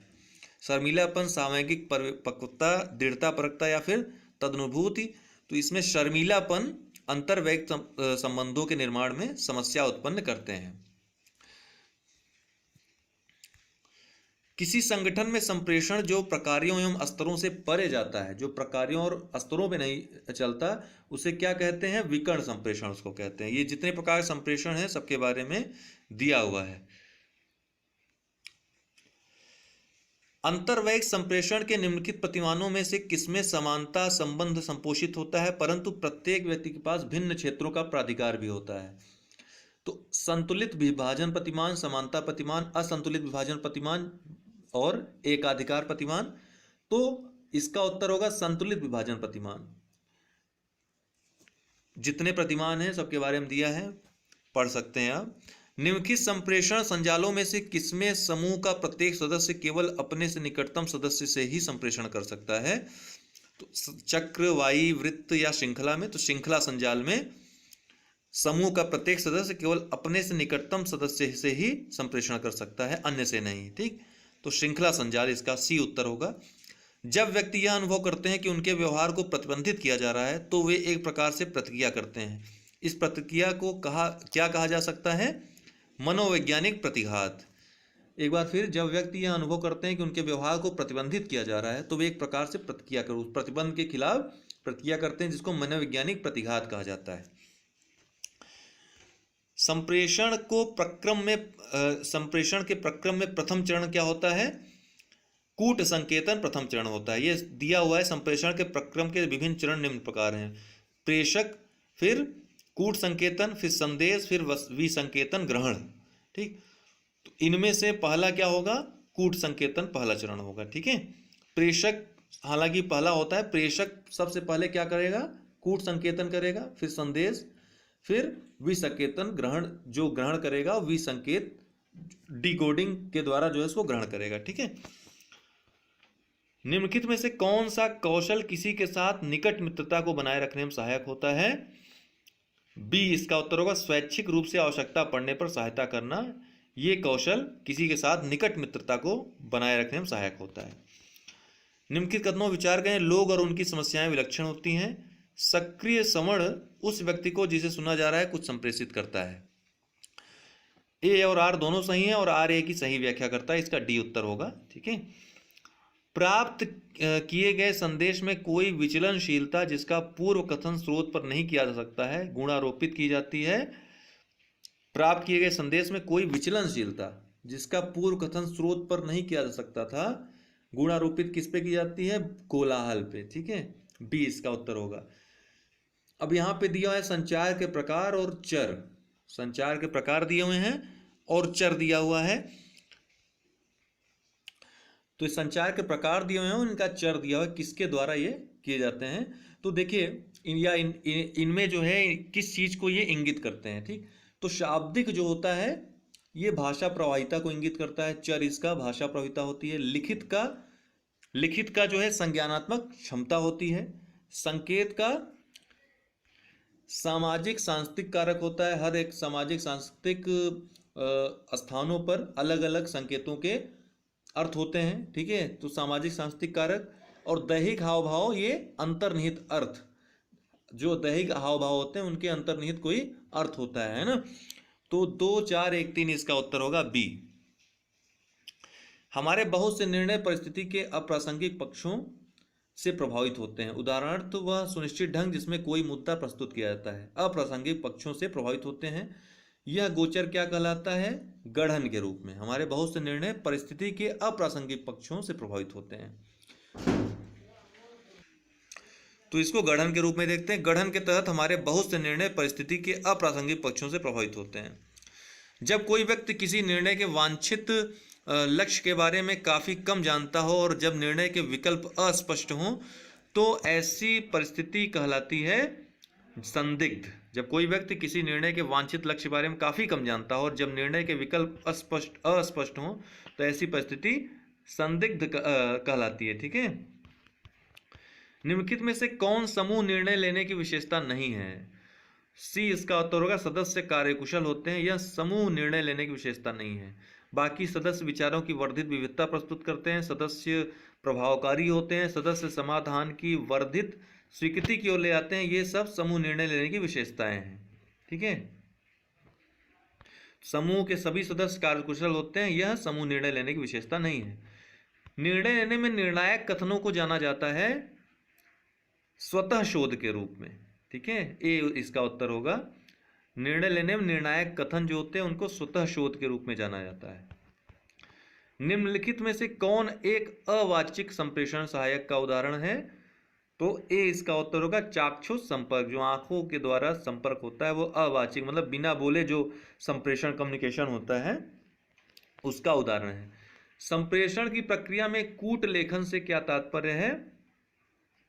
कूट लेखन बी इसका उत्तर होगा संकेतों को तंत्रिकी आवेगों में परिवर्तित करना। यही संप्रेषण की प्रक्रिया में कूट लेखन से तात्पर्य है। संकेतों को तंत्रिकी आवेगों में परिवर्तित करना। संप्रेषण के संबंध में संदर्भ किसे कहते हैं? संप्रेषण के संबंध में संदर्भ किसे कहते हैं? प्रभावी बातचीत, वार्तालाप के लिए भौतिक एवं मनोवैज्ञानिक वातावरण, संदेश ग्रहण में बाधा या फिर संदेश के प्रति मौखिक एवं अवाचिक प्रक्रियाएं। बी इसका उत्तर होगा वार्तालाप के लिए भौतिक एवं मनोवैज्ञानिक वातावरण। ठीक। ये संदर्भ किस कहते हैं संप्रेषण के संबंध में। निम्नलिखित कथनों पर विचार कीजिए। कथन ए दिया है, कारण दिया है। अंतर्वैयक्तिक व्यवहार अधिकांशतः आंतरिक आवश्यकताओं द्वारा प्रेरित होते हैं। लोग एक दूसरे से भी व्यवहार आगे बढ़ाते हैं। तो दोनों ही सही हैं और आर ए का सही व्याख्या भी करता है। लोग एक दूसरे से भी व्यवहार आगे बढ़ाते हैं। तो अंतर्वैयक्तिक व्यवहार अधिकांशतः आंतरिक आवश्यकताओं द्वारा प्रेरित होते हैं। इसका ए उत्तर होगा। पेल्ज प्रभाव स्पष्ट करता है, क्या स्पष्ट करता है? डी इसका उत्तर होगा उपयुक्त उपरिगामी प्रभाव के साथ संयुक्त वरिष्ठों की समर्थिता को। उपयुक्त उपरिगामी प्रभाव के साथ संयुक्त वरिष्ठों की समर्थता को पेय प्रभाव स्पष्ट करता है। निम्नलिखित, अगर इसको समझ नहीं आएगा दोस्तों तो रट लीजिएगा, ठीक है, क्योंकि कम समय में तैयार करना है तो कुछ भी करके तैयार तो करना पड़ेगा। निम्नलिखित कथनों पर विचार करिए। कथन दिया है, कारण दिया है।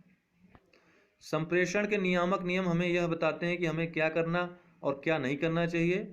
बिल्कुल, संप्रेषण में अंतःक्रियाओं की संरचना और समन्वय आवश्यक है। दोनों ही सही है, लेकिन आर ए का सही कारण नहीं है, सही कारण भी है, ठीक है ना। हमें क्या करना चाहिए क्या नहीं करना चाहिए, संप्रेषण के जो नियम हैं वो बताते हैं। और संप्रेषण में अंतःक्रियाओं की संरचना और समन्वयन दोनों आवश्यक है, तो ये ए और आर दोनों सही हैं और आर ए का सही स्पष्टीकरण है, ठीक है। अब नकारात्मक निजी व्यवहार दिए हैं, इनका कारण दिए हैं, ठीक है ना। गले के पीछे एक हाथ रखना, ये सभी दोस्तों देखिए चारों जो दिए हैं, गले के पीछे हाथ रखना, आंखें सिकोड़ना, नाक सहलाना, चश्मा उतार कर नीचे रखना, ये सब नकारात्मक निजी व्यवहार आप लोगों ने भी किया होगा, करते होंगे, इसलिए ये समझ सकते हैं। बहुत ही आसान प्रश्न है ये। गले के पीछे जब आप एक हाथ रखते हैं तो ये एक प्रकार से असहमति को दर्शाते हैं, आप असहमति बताते हैं। आंखें सिकोड़ने का अर्थ होता है अस्वीकृति व्यक्त करना किसी चीज के प्रति। नाक सहलाते हैं तो इसका मतलब अतिशयोक्ति, कोई बहुत अतिशयोक्ति बात कर दे तो आप नाक सहलाते हैं व्यंग्य रूप में, ठीक है ना। और चश्मा उतार कर दे नीचे रखना मतलब नहीं सुन रहे हैं, सुन ही नहीं रहे हैं, चश्मा उतार दिए नीचे रख दिए, ठीक। तो इसका कौन सा उत्तर होगा, ए इसका उत्तर होगा। 4 3 2 1। गले के पीछे एक हाथ रखना मतलब असहमति व्यक्त करना, आंखें सिकोड़ना मतलब अस्वीकृति व्यक्त करना, नाक सहलाना मतलब अतिशयोक्ति, और चश्मा उतार कर नीचे रखना मतलब नहीं सुन रहे हैं। दूसरे लोगों की तुलना के आधार पर हमारी राय और योग्यताओं के मूल्यांकन की प्रवृत्ति और जो हमारे समान है उनके तुलना करने की पसंदगी जानी जाती है सामाजिक तुलना सिद्धांत के रूप में, ठीक है। हमारी दूसरों लोगों की तुलना के आधार पर हमारी राय और योग्यताओं के मूल्यांकन की प्रवृत्ति और जो हमारे समान है उनके तुलना करने की पसंदगी सामाजिक तुलना सिद्धांत के रूप में जानी जाती है। अच्छे श्रोता बनने के लिए जो 2 कौशल संबंधित हैं वे कौन कौन से हैं, ध्यान देना और प्रतिपुष्टि प्रदान करना। अच्छे श्रोता बनने के लिए क्या जरूरी है, ध्यान देना और प्रतिपुष्टि प्रदान करना, ठीक है। अर्थात जो बोल रहा है वक्ता है उसको एक प्रतिपुष्टि हो जाए कि हाँ आप उसकी बातों पे ध्यान दे रहे हैं, ठीक। तो अच्छे श्रोता बनने के लिए ये 2 कौशल संबंधित हैं। एक सक्रिय श्रोता द्वारा एक तकनीक जिसे प्रयोग में लाया जा सकता है वह कौन सी तकनीकी है, वक्ता के शब्दों को अन्य शब्दों में व्यक्त करना। यह तकनीकी प्रयोग में लाई जा सकती है अगर सक्रिय श्रोता है तो, ठीक है। तो सी है उसका उत्तर। निम्नलिखित में से कौन एक कमजोर तर्क देने और उसे किसी और के नाम पर आरोपित करने ताकि आप उसका खंडन कर सकें को स्पष्ट करता है। तो इसको पुतला का तर्क कहते हैं, ठीक है ना। कमजोर तर्क दिया जाता है और उसे किसी और के नाम पर आरोपित किया जाता है ताकि आप उसका खंडन कर सकें, तो इसे पुतला का तर्क कहते हैं। संदेश क्या होता है, यह एक सुस्पष्ट संकेत होता है जो कोलाहल स्तर से ऊपर होता है, ठीक है ना। कोलाहल स्तर से ऊपर होता है, यह संदेश होता है। ए इसका उत्तर होगा। मानवीय संप्रेषण प्रक्रिया के कुछ अंग नीचे दिए गए हैं। संप्रेषण प्रक्रिया में घटाने वाले सही क्रम को चुनिए, अर्थात ऊपर से नीचे वाले क्रम में, ठीक है। पुनर्निवेश दिया है, संदेश दिया है, कोलाहल दिया है। तो अभी हमने बताया संदेश जो है एक कोलाहल स्तर से ऊपर होता है ना, तो संदेश सबसे पहले होगा, फिर कोलाहल, फिर पुनर्निवेश, अर्थात सबसे नीचे पुनर्निवेश, फिर कोलाहल, फिर सबसे ऊपर संदेश, ठीक।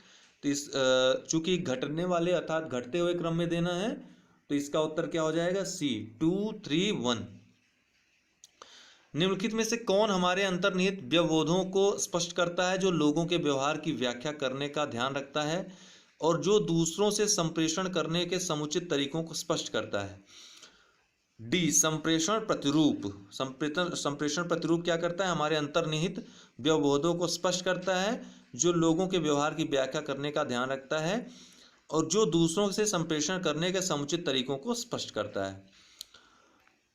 अंतर्वैयक्तिक संप्रेषण में नीति शास्त्र यह क्या है, विचारने योग्य है। ठीक है ना, नीतिशास्त्र विचारने योग्य है। 4 ऑप्शन दिए हैं। समझने में अवरोध को बढ़ाता है, गलत। ईमानदारी के रास्ते में बाधा उत्पन्न करता है, गलत, हो ही नहीं सकता। विचारने योग्य नहीं, ये भी गलत है। नीतिशास्त्र विचारने योग्य है, हमेशा विचारणीय है, तो डी इसका उत्तर होगा। प्रभावी श्रवण समावेश करता है अपने संदेश की समझ की पुष्टिकरण को, अर्थात जो संदेश दिया जा रहा है उसको हमने समझ लिया, उसकी पुष्टि करना इस प्रभावी श्रवण को समावेश करता है, तो डी इसका उत्तर होगा। निर्णय निर्माण में त्रुटियां इस कारण होती हैं क्योंकि हम निर्णय निर्माण स्वतः शोध का उपयोग उस सीमा से परे करते हैं जिनके लिए उन्हें बनाया गया है। ठीक, हम निर्णय निर्माण स्वतः शोध का उपयोग उस सीमा से परे करते हैं जिनके लिए उन्हें बनाया गया है, सी इसका उत्तर होगा। निर्णय लेने में किसी न्यायाधीश का निर्णय समानता और यादृच्छिक लगने वाले रूप में करना कहलाता है प्रतिनिधिक स्वतः शोध। निर्णय लेने में किसी न्यायाधीश का निर्णय समानता और यादृच्छिक लगने वाले रूप में करना कहलाता है प्रतिनिधिक स्वतः शोध। क्रियाओं, परिणामों और आनुषंगिकताओं की धारणा जो किसी विशिष्ट विकल्प से संबंधित हो को जाना जाता है निर्णय खांचे के रूप में, डिसीजन फ्रेमिंग के रूप में जाना जाता है। क्रियाओं, परिणामों और आनुषंगिकताओं की धारणा को जो किसी विशिष्ट विकल्प से संबंधित हो उसको निर्णय खांचे के रूप में जाना जाता है। किसी प्रबंधक के निर्णय लेने की प्रक्रिया के चरण निम्नलिखित हैं, उन्हें सही क्रम में व्यवस्थित कीजिए। यहाँ प्रक्रिया दी हुई है, समस्या को परिभाषित करना, प्रतिबंधक तत्वों को पहचानना, संभावित विकल्प का विकास करना, एक नियंत्रित एवं मूल्यांकन तंत्र को स्थापित करना। उस दिन हमने आपको बताया था पहले वाले वीडियो में, सबसे पहले क्या करेंगे, प्रतिबंधक तत्वों को पहचानेंगे, अर्थात समस्या को पहचानेंगे, फिर समस्या को परिभाषित करेंगे, फिर संभावित विकल्प का विकास करेंगे, उसके बाद मूल्यांकन करेंगे, अर्थात एक नियंत्रण एवं मूल्यांकन तंत्र को स्थापित करेंगे। तो 2, 1, 3, 4 20 का उत्तर होगा। निर्णय लेने की एक संख्यात्मक तकनीकी जो निर्णय पथों के संपूर्ण संभावित विकल्प दर्शाती है। देखिए संख्यात्मक तकनीकी वो डेल्फी तकनीकी है, याद रखिएगा। निर्णय लेने की संख्यात्मक तकनीकी डेल्फी तकनीक है। ठीक है, निम्नलिखित में से एक को छोड़कर सभी एक मैनेजर या प्रबंधक को प्रभावी निर्णय लेने के वातावरण बनाने की प्रमुख कौशलपूर्ण योजना है। निम्नलिखित में से एक को छोड़कर सभी एक मैनेजर या प्रबंधक को प्रभावी निर्णय लेने के वातावरण बनाने की प्रमुख कौशलपूर्ण योजना है। इनमें से कौन नहीं है, तो नई बातों को करने के लिए तैयार रहना। बाकी सब क्या है, दूसरों को निर्णय लेने के लिए प्रोत्साहित करना, पूर्ण रूप से केवल अपने ऊपर ही निर्भर रहना, गुणात्मक सूचना के महत्व को पहचानना। इसका दोस्तों एक्चुअल में सी उत्तर होगा। ठीक है ना, सी उत्तर होगा, पूर्ण रूप से केवल अपने ऊपर निर्भर रहना। ये इसको छोड़कर बाकी तीनों प्रमुख कौशलपूर्ण योजनाएं हैं। ठीक है, ये सी होगा इसका उत्तर, सी कर लीजिएगा। ठीक है, अर्थात पूर्ण रूप से केवल अपने ऊपर ही निर्भर नहीं रहना है, बाकी तीनों ही प्रबंधक को प्रभावी निर्णय लेने के वातावरण बनाने की प्रमुख कौशलपूर्ण योजनाएं हैं। एक ऐसा सामूहिक प्रयास जो वैकल्पिक विचार उत्पन्न कर एक प्रबंधक को समस्या का समाधान करने में सहायता करता है, क्या कहलाता है, नामिक समूह तकनीक। एक ऐसा सामूहिक प्रयास है, नामिक समूह तकनीक, जो वैकल्पिक विचार उत्पन्न कर एक प्रबंधक को समस्या का समाधान करने में सहायता करता है, नामिक समूह तकनीक कहलाता है। वैकल्पिक विचार या नामिक विचार जो प्रस्तुत करता है। इस गद्यांश के लेखक ने गद्यांश का एक पार्ट आ गया था उसमें, निम्नलिखित में से कौन असत्य है। अंतर्वैयक्तिक कौशल विकसित होते हैं अनुकरण द्वारा, सविराम दंड द्वारा, तादात्मीकरण द्वारा या फिर आत्मसातीकरण द्वारा। तो इसमें कौन असत्य है आपको चुनना है, तो अनुकरण द्वारा सही है, तादात्मीकरण द्वारा सही है, आत्मसात करने के द्वारा ये भी सही है। अंतर्वैयक्तिक कौशल सविराम दंड द्वारा नहीं जो है, अर्थात आप दंड देते रहो तो उससे अंतर्वैयक्तिक कौशल विकसित नहीं होते हैं। ठीक, तो इसका बी उत्तर होगा। निम्नलिखित में से कौन संप्रेषण में गृहीता की कमजोर प्रकार की रुकावट है। अस्पष्टता, शब्दजाल, समय या पूर्वाग्रह। पढ़ चुके हैं इसको, तो पूर्वाग्रह इसका उत्तर होगा डी। निम्नलिखित में से कौन संकेत असौहार्दपूर्ण समझा जाता है। किसी के हाथ को अपने हाथ में लेना, घूरना, दृष्टि संपर्क या मुस्कुराना। तो असौहार्दपूर्ण इसमें से कौन लग रहा है, सीधी सी बात है बी लग रहा है, घूरना इसका उत्तर होगा। निम्नलिखित में से कौन अंतर व्यक्तिक संबंधों के निर्माण में समस्या उत्पन्न कर सकता है? शर्मीलापन।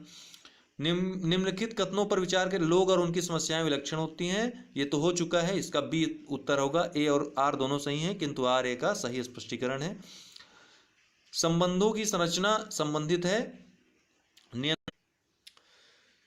अगला है संबंधों की संरचना संबंधित है, अभिप्रेरणा से संबंधित है संबंधों की संरचना। ठीक है। निम्नलिखित कारणों में से कौन आगे झुकने के धनात्मक व्यक्तिक, आप जानते हैं सी हो चुका है, एकाग्रता इसका उत्तर होगा। नित्य अत्यंत परिष्कृत और कलात्मक स्वरूप है अशाब्दिक संप्रेषण का। नित्य के द्वारा अशाब्दिक संप्रेषण किया जाता है। ठीक है ना। इसमें भाव, शरीर की भाव भंगिमाओं पर आधारित अशाब्दिक संप्रेषण का अत्यंत परिष्कृत और कलात्मक स्वरूप यह है। इसके द्वारा विभिन्न प्रकार के भाव भंगिमाओं द्वारा अपनी बातों को रखा जाता है। अंतर्वैयक्तिक कौशल के लिए आवश्यक है, क्या आवश्यक है? डी, व्यक्ति किसी भी भाषा में प्रभावशाली ढंग से संप्रेषण कर सके, यह अंतर्वैयक्तिक कौशल के लिए आवश्यक है। ठीक है।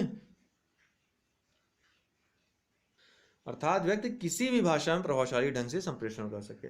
अंतर्वैयक्तिक कौशल में निम्नलिखित में से कौन सुसंगत नहीं है? अंतर्वैयक्तिक कौशल में निम्नलिखित में से कौन सुसंगत नहीं है? सकारात्मक आवृत्ति, सुनने की तत्परता, संवेगों के प्रबंधन की योग्यता, सहयोगियों की अभिप्राय पर संदेह। तो यही बी इसका गलत होगा, सुसंगत है नहीं है, बाकी सब सुसंगत है ना। संप्रेषण के प्रक्रम में प्रथम चरण है कूट संकेतन, अभी आपने देखा था इसको। तो किसी संगठन में संप्रेषण जो प्रकारों एवं स्तरों से परे जाता है वह क्या कहलाता है? विकर्णी संप्रेषण के रूप में। यह भी प्रश्न हो चुका था। जब कोई निष्कर्ष प्रायः अव्यक्त या व्यक्त रूप में एक संभाव्यता कथन के रूप में अभिव्यक्त किया जाता है तो यह संदर्भित करता है आगमनात्मक तर्कणा। जब कोई निष्कर्ष अव्यक्त या व्यक्त रूप में एक संभाव्यता कथन के रूप में, संभावित जो कथन के रूप में अभिव्यक्त किया जाता है वो आगमनात्मक तर्कणा को दर्शाता है। निम्नलिखित में से कौन सी संज्ञानात्मक प्रक्रिया उस समय घटित होती है जब व्यक्ति कलात्मक, साहित्यिक, वैज्ञानिक अथवा व्यवहारिक समस्याओं के विभिन्न संभावित समाधानों पर स्वतंत्र रूप से विचार करता है? अपसारी चिंतन इसका होगा उत्तर। 2-3 बार 4 बार पढ़ लेंगे तो ये दिमाग में आ जाएगा, एग्जाम में कर लेंगे।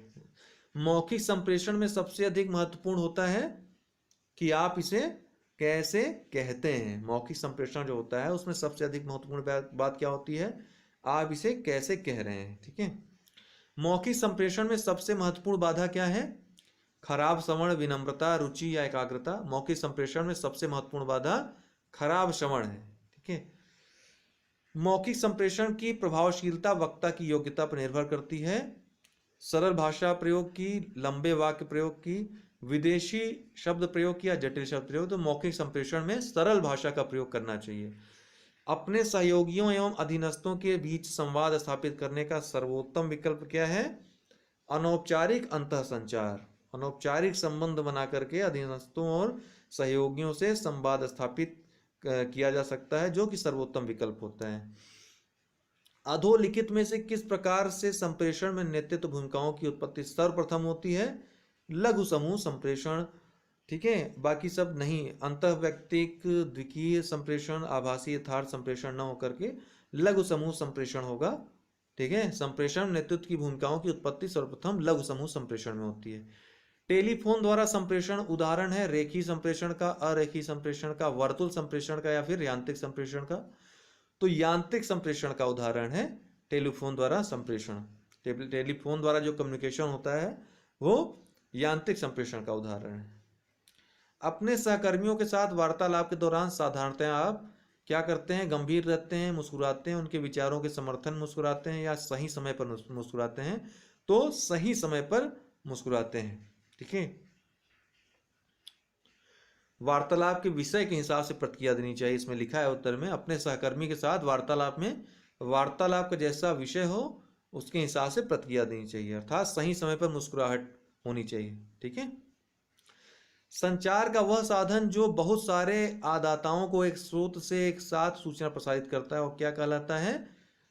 अंतः समूह संप्रेषण। संचार का वह साधन जो बहुत सारे आदाताओं को एक स्रोत से एक साथ सूचना प्रसारित करता है, तो इसको अंतः समूह संप्रेषण कहते हैं। बहुत सारे आदाताओं को एक स्रोत से एक साथ सूचना प्रेषित करना। कक्षा में संप्रेषण को सामान्यतः समझा जाता है, जो कक्षा में क्लास में जो संप्रेषण कम्युनिकेशन होता है उसको सामान्यतः समझा जाता है। संज्ञानात्मक क्षमता समझा जाता है। तो अभी ये प्रश्न पीसीएस मेंस में पूछ लिया था, सिलेबस के बाहर का था, तो उसका उत्तर बी होगा, संज्ञानात्मक समझा जाता है। ठीक है। एक वर्तुल संप्रेषण में संकूटक कूटभंजक हो जाता है जहां वह होता है स्रोत समूह। एक वर्तुल संप्रेषण में संकूटक कूटभंजक हो जाता है जहां वहां होता है स्रोत समूह। ठीक है। कोई अधिकारी मीटिंग के दौरान अपनी लेखनी मेज पर पटक कर प्रकट करता है, क्या प्रकट करता है? उसके क्रोध को, है ना। किसी व्यक्ति में दूसरे के साथ काम करने का सर्वाधिक महत्वपूर्ण अंतर्वैयक्तिक कौशल है योग्यता। किसी व्यक्ति में दूसरे के साथ काम करने की सर्वाधिक महत्वपूर्ण अंतर्वैयक्तिक कौशल क्या है? योग्यता होनी चाहिए। ठीक है। निर्णय से संबंधित समस्याएं क्या है? भय, उम्मीदों से भय, भय एवं झूठी आशा, और उपयुक्त में से कोई नहीं। तो भय एवं झूठी आशा निर्णय से संबंधित समस्याएं हैं। आप एक बड़े व्यवसाय वर्ग के निदेशक मंडल के सदस्य हैं। किसी विशेष मुद्दे पर आप मंडल के निर्णय से सहमत नहीं हैं। आप क्या करेंगे? सबसे सही उत्तर इसमें यही है कि मंडल के समक्ष अपना दृष्टिकोण उनके विचार हेतु रखेंगे। बाकी तीनों उतने संगत नहीं है, उतने सुसंगत नहीं है जितना कि यह है। जो सबसे अप्रोप्रिएट हो उसमें ऐसे प्रश्नों में आपको उसको लगाना होता है। तो सबसे सही यही है कि मंडल के समक्ष अपना दृष्टिकोण उनके विचार हेतु रखा जाए। समस्या समाधान का एक ऐसा नियम अथवा प्रक्रिया जिसका यदि क्रमशः अनुसरण किया जाए तो यह सुनिश्चित कर देता है कि सही समाधान मिल जाएगा, क्या कहलाता है? कलन विधि। एक बार फिर पढ़ देता हूं। समस्या समाधान का ऐसा नियम अथवा प्रक्रिया जिसका यदि अनुसरण किया जाए तो यह सुनिश्चित कर देता है कि सही समाधान मिल जाएगा, कलन विधि कहलाता है। यह अनुभव करने की अयोग्यता की समस्या का समाधान किसी परिचित वस्तु का असाधारण तरीके से उपयोग द्वारा हो सकता है, क्या कहलाता है? प्रक्रियात्मक स्थिरता के कारण। ठीक है ना। किसके कारण? प्रक्रियात्मक स्थिरता के कारण किसी समस्या के समाधान के लिए किसी परिचित वस्तुओं के नए प्रयोगों को समझ पाने की अक्षमता है। तथ्य, सामग्री और निष्कर्ष के बीच मानसिक संयोजन क्या कहलाता है? अनुमान लगाना। बी, तथ्य, सामग्री और निष्कर्ष के बीच मानसिक संयोजन अनुमान लगाना कहलाता है। अर्थात जो तथ्य हमें प्राप्त होते हैं उनके आधार पर जो हम निष्कर्ष निकालते हैं, मानसिक संयोजन कहते हैं उसको। ठीक। चयनों को संकुचित करने में प्रयुक्त प्रविधियों की प्रक्रिया कहलाती है निर्णय लेना। चयनों को संकुचित करने में प्रयुक्त प्रविधियां निर्णय लेना कहलाती हैं। संचार में सबसे महत्वपूर्ण शब्द क्या है? तुम और मैं, वह और वे, तुम और हम, मैं और वे। तो संचार में सबसे महत्वपूर्ण शब्द तुम और हम है। ठीक है। क्योंकि संचार दो व्यक्तियों या दो समूहों अथवा एक व्यक्ति और समूह के मध्य भी हो सकता है।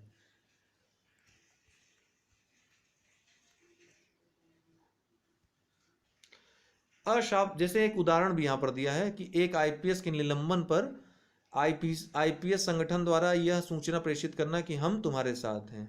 ठीक है। अशाब्दिक संचार में निहित हैं क्या? भाव भंगिमा, देह मुद्राएं एवं भावात्मक अभिव्यक्ति। बाकी सब में जैसे मुखी अभिव्यक्ति ये अशाब्दिक नहीं है, लहजा ये अशाब्दिक नहीं है, शाब्दिक है लहजा। ठीक है ना। न्यूनतम शाब्दिक मौन, मुखी अभिव्यक्ति, देह भाषा, लहजा एवं सब में कोई ना कोई जो है शाब्दिक संचार है, जबकि भाव भंगिमा, देह मुद्राएं, भावात्मक अभिव्यक्ति ये सब जो है अशाब्दिक संचार में निहित है। अंतरवैयक्तिक संबंधों में किसमें अधिक समय लगता है? आदान प्रदान में, संचार में, समव्यवहार में या विश्वास बनने में?